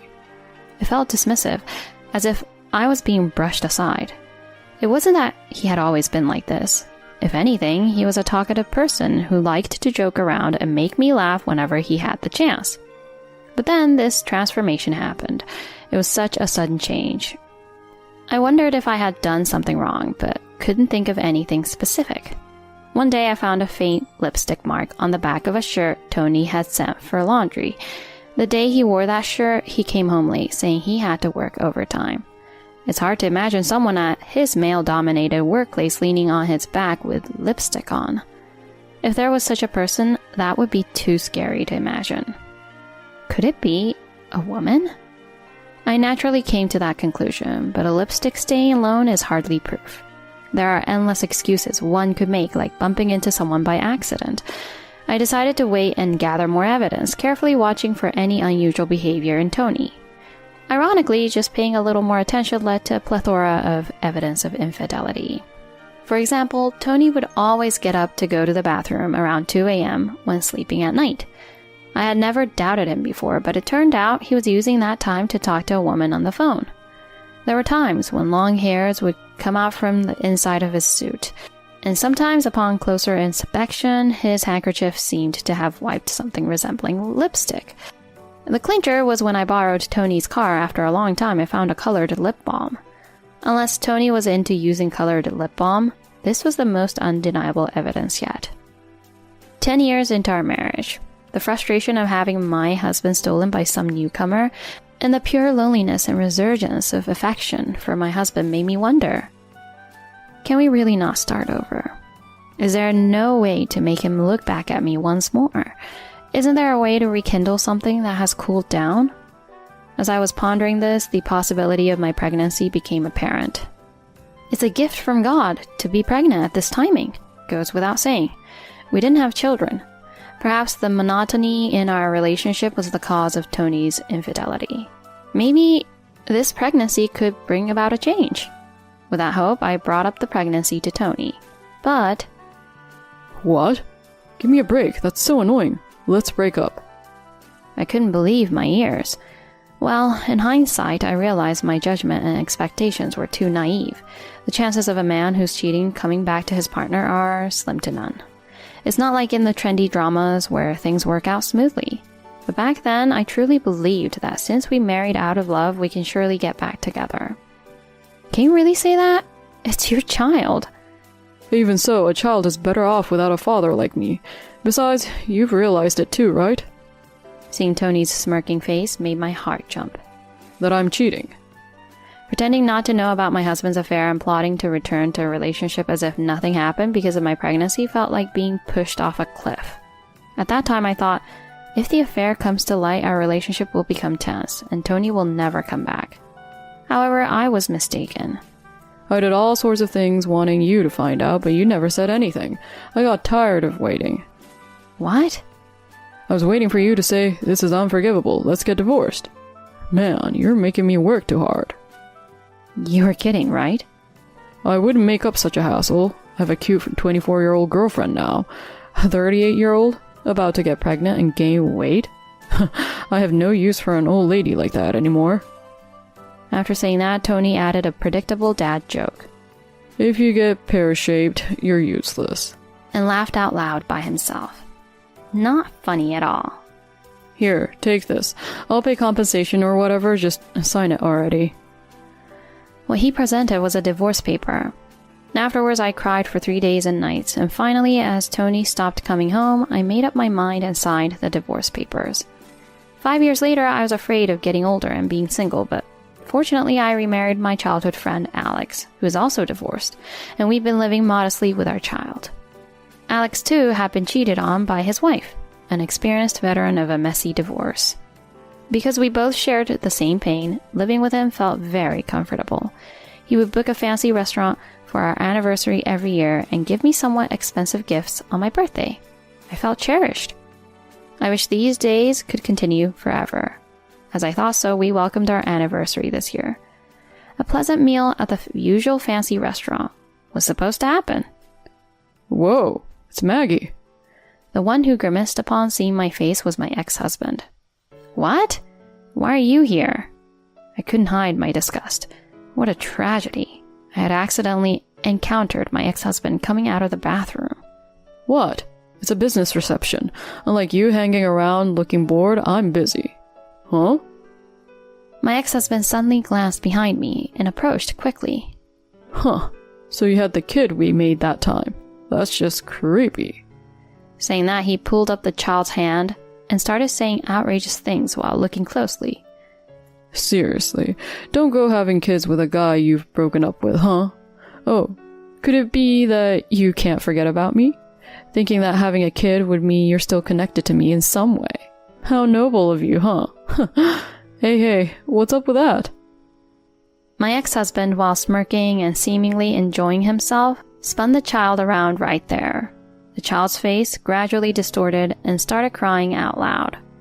Daddy! Mommy! Help! A stranger is taking me away! No, I'm your daddy, and your mommy is right there. You're just like her, a silly kid. The moment my ex-husband said that, a man over 6.3 feet tall appeared from behind and grabbed my ex-husband's arm firmly. This child is mine, you know? Huh?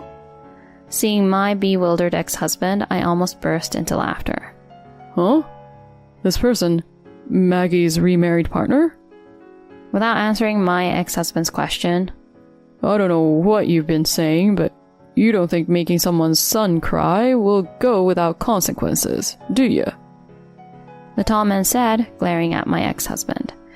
Glancing at the arm, a tattoo peeked out, causing my ex-husband's face to turn pale instantly. Hey, Maggie, stop your husband. Huh? That woman is not my wife. Huh? My ex-husband was puzzled again, looking back and forth between me, the man, and the crying child. Huh? What? Then what's the deal with this kid? Before he knew it, my ex-husband was tied up by the tall man. This man is a suspicious individual repeating nonsensical things. Someone call the waiter. There's a person here harming a child. The man's shout stirred the restaurant. So much for our important anniversary. It turned into quite the day, while I smirked to myself. It turned out to be a good day, even if by accident.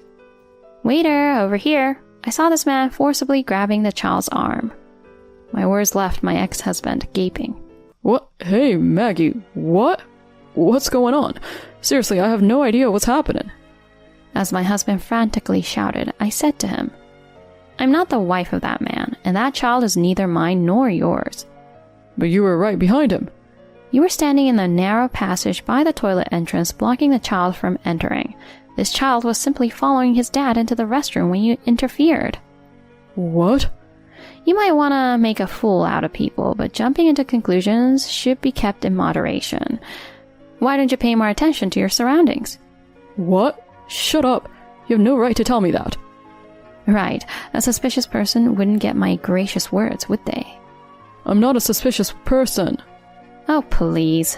Any man who speaks to an unknown child and grabs their arm using baby talk like I'm your daddy is suspicious, no matter how you look at it. That's because... And then, your mom is right there, isn't she? Do you still think you're married to me? As I smirked, my ex-husband's face turned red, and he shouted, Don't mess with me. However, the louder he was, the tighter the nearby man gripped him. Ouch. Hey, man. Let go. I'm innocent. Innocent? It's undeniable that you made our precious son cry, isn't it? But that's a misunderstanding. Quickly, I said, but it's a fact that you misconstrued and laid hands on someone else's son. Tony glared at me and said, You. Oh no, I'm being glared at by a suspicious person. How scary. Though I said it flatly, pretending to be cute seemed to irritate him just right as my ex-husband started to struggle wildly to free himself. Considering you still think you're married to me, oh, could it be that you can't forget about me? I deliberately said what my ex-husband had said to me earlier. As expected, he got angry, and sensing danger, the man then rolled him onto the floor and pinned him down. You thought you could get out of my grip? Big mistake. Well, it might be a light threat from the man, but the tattoos added a real sense of danger. My ex-husband must have thought, Today might be the day I die. Hey, Maggie, say something, will ya? It's a misunderstanding. But pulling up someone else's child's hand is neither a misunderstanding nor anything else. I thought he was my child. My ex-husband became almost tearful, sounding like a child, and I burst out laughing. Claiming my child without acknowledgement or child support? What? Did I ever discuss recognition or child support with you after we got divorced?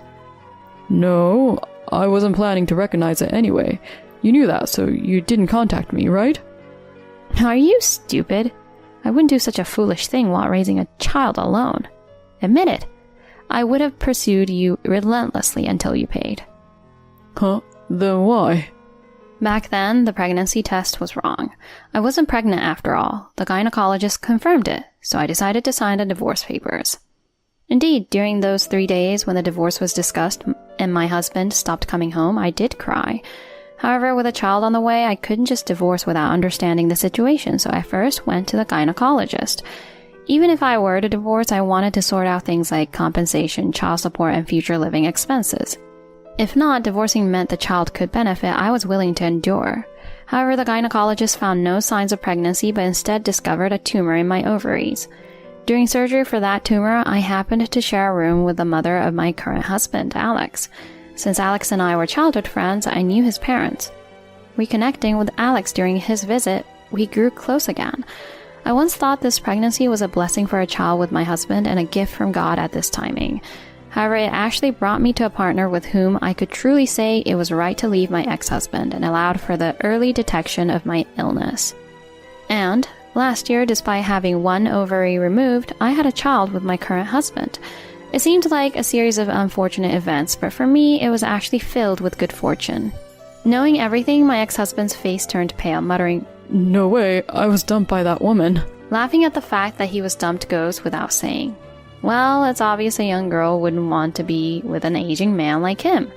That's when the police arrived, called by someone from the restaurant. My ex-husband received a stern warning from the police. The misunderstanding was cleared up and he apologized profusely to the child's family, avoiding making a big deal out of it. It seems being scolded by the police was quite damaging. He even apologized to me. Since my ex-husband doesn't know where I live now, he actually went to my parents' house to convey his apologies. I was wrong for the way we parted. As he got older and was abandoned by his affair partner, no one paid him any attention, and he seemed to feel the loneliness of having no one to console him. Well, it's too late for apologies now. I continue to ignore my ex-husband. If we hadn't met there, honestly, I would have gradually forgotten about him. By the way, noticing I hadn't returned to my seat for a while, my current husband, Alex, had come to the restroom to fetch me. However, he decided to watch from the shadows, thinking, This might be Maggie's first and last chance to get back at her ex-husband. Of course, I was ready to jump in if anything happened, but that man restraining him was just too strong. "Oh, that guy used to be the captain of a football team." No wonder he's strong. No place for me then. I was terrified. I thought he was from some dangerous profession. Laughing at this, I joined in. Normally, one might say, that's not very manly, but my husband didn't have to deal with my ex, and I thought it was a problem I should solve myself. I realized I lacked strength during the divorce. Despite everything, my actions at the time were merely following my ex-husband's and his affair partner's demands, receiving only a nominal amount of compensation. Reality doesn't always progress like fairy tales, so it wasn't possible to demand a hefty compensation, and I had lost the strength to resist. But in the end, being able to speak my mind to my ex-husband with unwavering intent, I believe I became truly strong. Now I can face my husband and child proudly. Coincidentally, this year's anniversary has become a new beginning for me. Currently, with my husband working as a freelance first-class architect and our income doubled, I've quit my part-time job to enjoy being a full-time housewife. Our slightly rebellious daughter complains when asked to do something, but quietly helps out when not asked. Having only one daughter due to a late pregnancy, our family of 3, plus 2 dogs, lives a lively daily life. Despite not having children with my ex-husband and only one ovary, I was able to conceive and give birth at an advanced age with my current husband. This, in a way, might also be fate. The dream of marrying my special destined partner that I secretly admired as a child, I never thought it would come true through remarriage. Such dreamy thoughts cross my mind as I cherish the everyday happiness that seems ordinary but is anything but.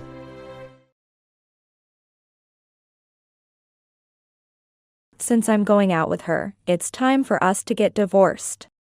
Take your daughter and get out of here. That's how it is. Sorry, Mrs., okay? With expressions and tones that seemed utterly devoid of remorse. My husband and his mistress, standing beside him, said so right in front of me and my daughter, a middle school student. And they brazenly put their arms around each other as if to show off. Lately, I somehow started to suspect my husband might be cheating, as his time of returning home became increasingly late. Hey, why have you been coming home so late recently? Stop nagging, I'm working overtime. Don't bother me when I'm this tired. Despite his answer, I couldn't believe he was really working overtime, especially as I could smell women's perfume on him. However, without conclusive evidence, I couldn't confront him. But then, one day, he brought his mistress home and told us to leave. From now on, it's just the 2 of us living in this house. That's right. This house and all its assets will be mine. My daughter and I packed our things and left the house, understanding that arguing was futile. I worried that showing my daughter her father's infidelity might have hurt her, especially during her adolescence. I apologized to her, but oddly, she smiled happily. We did it, Mom. Because those 2 are. My name is Rebecca Hansen. I am a working mother, working from home and living with my older husband, Andrew, and our middle school second-year daughter, Lucy. Lucy is right in the middle of her adolescence. And while she could be entering a rebellious phase, she hasn't shown any signs of it yet. She is always calm and cheerful, and being around her is soothing. On days without club activities, Lucy helps with shopping and dinner, growing up to be a kind child. She has even started to cook meals like pasta and stew on her own, especially when I'm too busy with work to prepare food. Lucy loves to talk, and during dinner, she shares various events of her day with me, such as club activities, plans with friends, and her growing interest in mathematics. Hearing this, I'm glad to imagine her enjoying her school life. However, she talks freely only with me. In front of Andrew, she hardly speaks, her expression stiffens, and her smile fades. She speaks only the minimum necessary. It's said that girls can become cold toward their fathers during adolescence. but I felt there was more to it than just a phase. Andrew hasn't been really involved in housework or parenting. Even when Lucy was younger and needed more care, Andrew would return from work and immediately seclude himself in his room, making no effort to interact with his daughter. I wish you would do a bit more around the house or spend some time with Lucy. I might be home, but I have work that I can't always put aside, you know? My appeals were met only with sighs, leading me to give up on asking for his help with household chores and parenting. Though Lucy's help has somewhat reduced the burden, my frustration with Andrew's continued indifference remains. Why doesn't Dad do any housework at all? He won't even wash his own dishes or tidy up the documents he spreads out in the living room. Yet, he tells me to make sure I clean up. Lucy expressed her frustration to me when we were alone. It was understandable that she felt irritated. Pondering what to do, I find myself sighing deeply when I'm alone. Andrew started to yell at Lucy and me about 2 years ago. Before, he would either ignore us or just sigh in response to anything we said, but recently, he has begun responding with shouts of anger. I find myself missing the times when he would just ignore us. Please, I need you to help out with the housework. You know, I'm getting very busy at work lately. To this, he would retort, what? I'm out working from morning till night, exhausted. You're always at home, so you should be able to handle it. He would yell with an intensity that brooks no argument, his eyes full of anger and his foot tapping with irritation. A menacing presence that leaves me speechless. Why has he become like this? He wasn't like this when we met. If he were, I would have never married him. We had something in common when we met. Both of us had lost parents. My parents died in an accident just as I was starting my career. Andrew's parents died of an illness, though he never specified which. His proposal was, since both of us know the pain of losing loved ones all too well, I think we can build a warm family together. I will never make you feel sad, so please marry me. During our dating period, he was very kind, and I thought I would be happy with him. That's why I accepted his proposal, but now I wonder. Instead of sadness, anger accumulates day by day. When it's just Lucy and me, the house is warm. But as soon as Andrew comes home and starts shouting, the atmosphere becomes tense and prickly. Of course, the thought of divorce has crossed my mind. But when I think of Lucy, I can't help feeling it's better for her to have a father. Even someone like him. I have no parents or relatives to turn to for advice. Having lost my parents, I've become sensitive to the loss of family, feeling a deep fear of it. So even when the thought of divorce comes to mind, I immediately shake it off. Thanks to Lucy, I've been able to endure. But she will soon be a high school student. To save up for her examination fees and high school entrance costs, I've been putting money into a separate account for her education for many years. It should have accumulated to a considerable amount. However, one day, I found the account balance was 0. The shocking number, 0, displayed on the ATM screen. I was bewildered, searching for a reason but could only think that Andrew had something to do with it. I had never touched this money, using the cash card only to deposit money. Hey, did you withdraw money from Lucy's education account? Since I hadn't given Lucy the cash card or passbook, only Andrew could have withdrawn it. When he came home, I confronted him, but he refused to answer. Instead, he said, "Why does it matter if a woman doesn't go to school? Even if she takes exams, it's pointless, so it doesn't matter if the tuition money is gone." What? What are you talking about? Anger made my voice come out lower than it ever had. Lucy wants to go to high school, and isn't it a parent's duty to support her? And yet, to say that education is unnecessary because she's a woman? I wish he would stop belittling people. This response almost confirmed to me that he was the one who withdrew the tuition. If he had nothing to do with it, he would at least show some surprise at the money being gone. However, he casually made his previous statement. I unleashed my anger on him. Although I had always shrunk back in fear of being yelled at whenever I showed even the slightest defiance. This time I did not back down and kept arguing with him. Andrew's attitude remained consistent, never wavering from his biased view that women don't need education. Can you really call that a true family? When I confided in a close friend about Andrew, she responded with these words. Can you really call someone a father if he squanders money behind your back? And then insults Lucy like that? I nodded so much in agreement with her words that I thought my head might fall off. If you care about Lucy, cutting off such a father might actually be kinder to her. That's right, I had avoided choosing divorce thinking it was for Lucy's sake.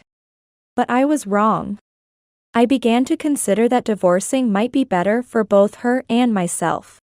A week has passed since then. Dad is really the worst. Her cold voice echoed in the living room, slightly trembling as if trying to contain her anger. Her fists clenched so tightly it looked like her nails might dig into her skin.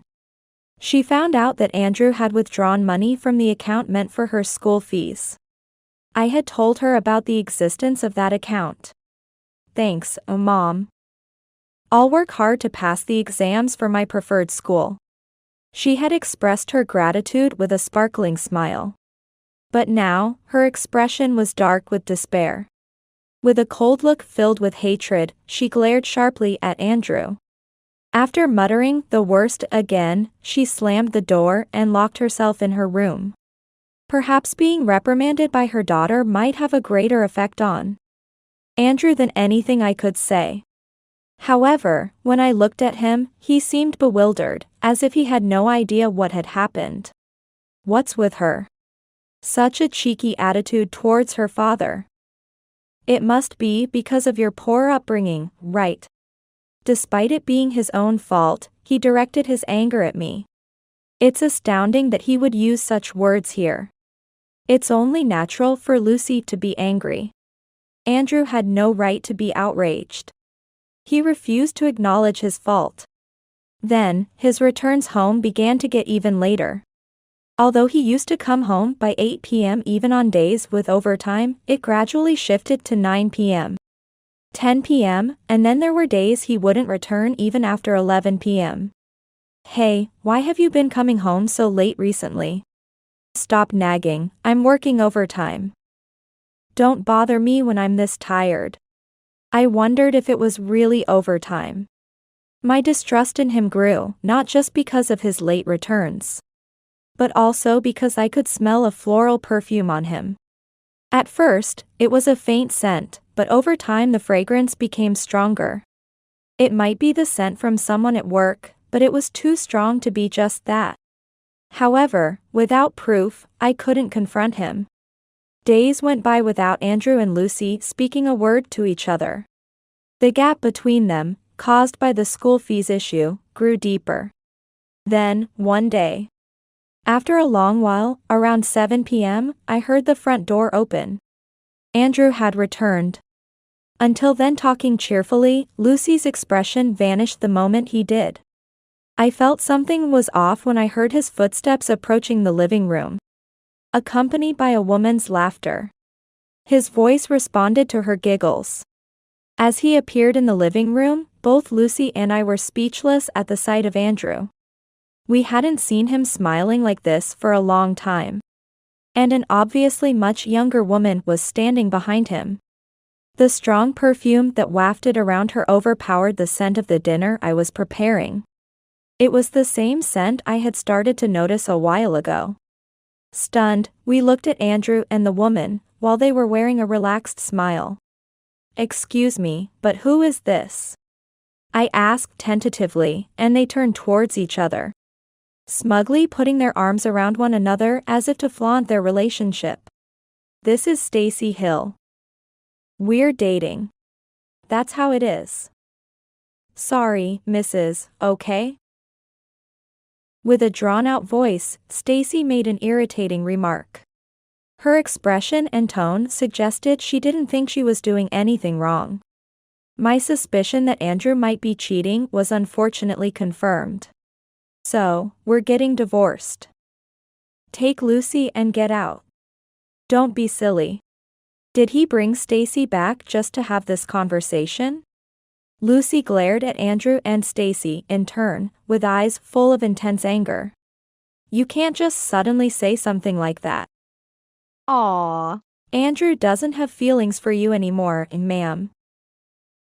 Her way of calling me was a real shock to me. Indeed, I'm in my early 40s. Perhaps to someone in their 20s like Stacy, I might appear that way. But I felt anger at being looked down upon by someone engaging in an affair.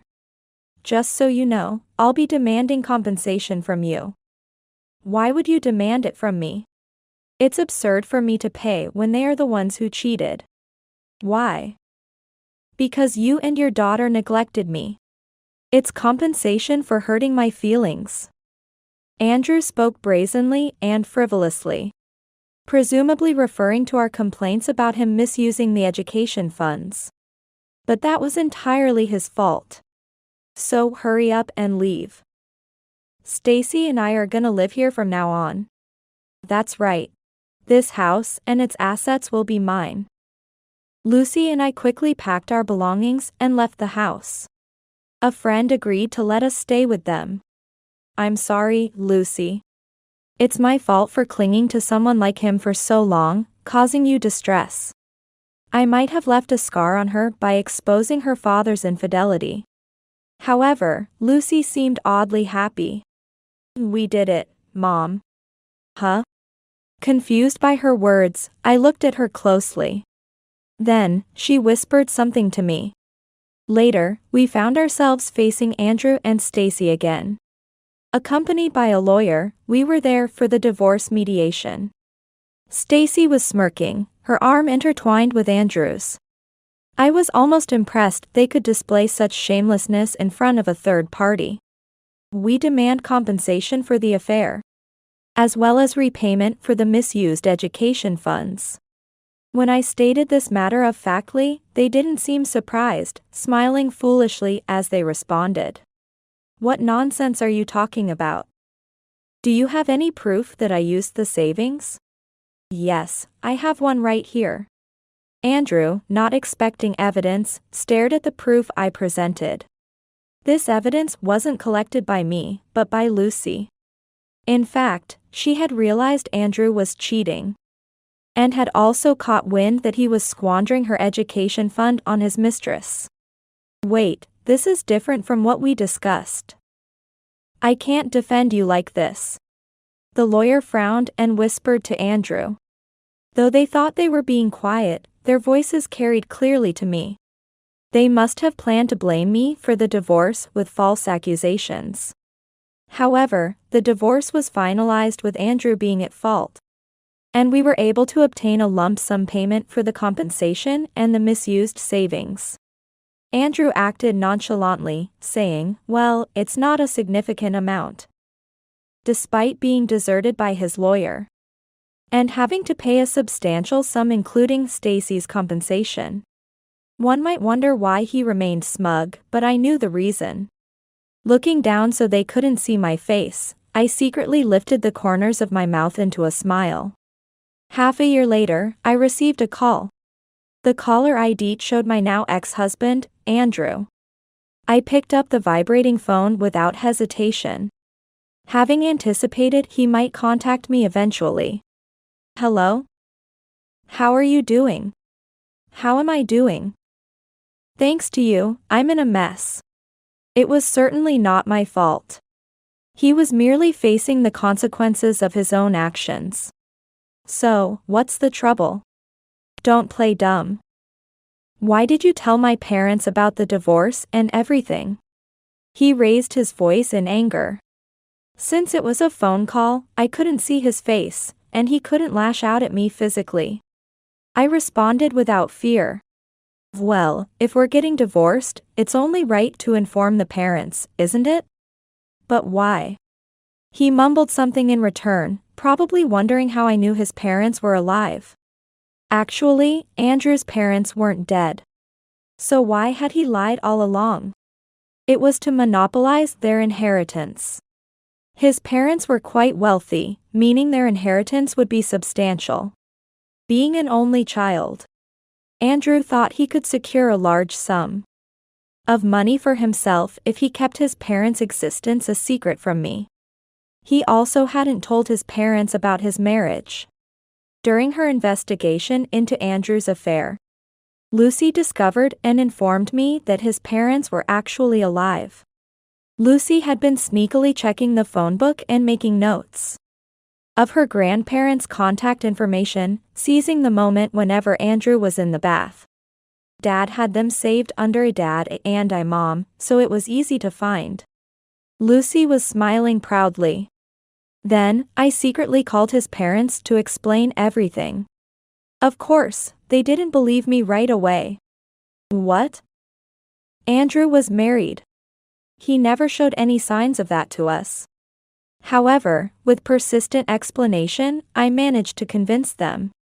Rebecca, if there's anything we can do, please tell us. I leaned on his parents, prepared to ask for their help if Andrew made a fuss during the divorce mediation. But unexpectedly, he complied with our demands for compensation without issue. He planned to ask his parents for money. The funds Andrew used during the mediation weren't from his savings but borrowed money. His money had nearly all gone to Stacy, his much younger mistress whom he couldn't resist spoiling. Whatever Stacy wanted, whether it was jewelry, clothes, or dining at fancy restaurants, Andrew was willing to provide. Marrying Andrew seems like it would lead to such a happy life. While Stacy was pleased, Andrew was far from calm internally, knowing her demands would continue. Yet, he had no money left. Then, he remembered his parents, thinking they could bail him out if necessary.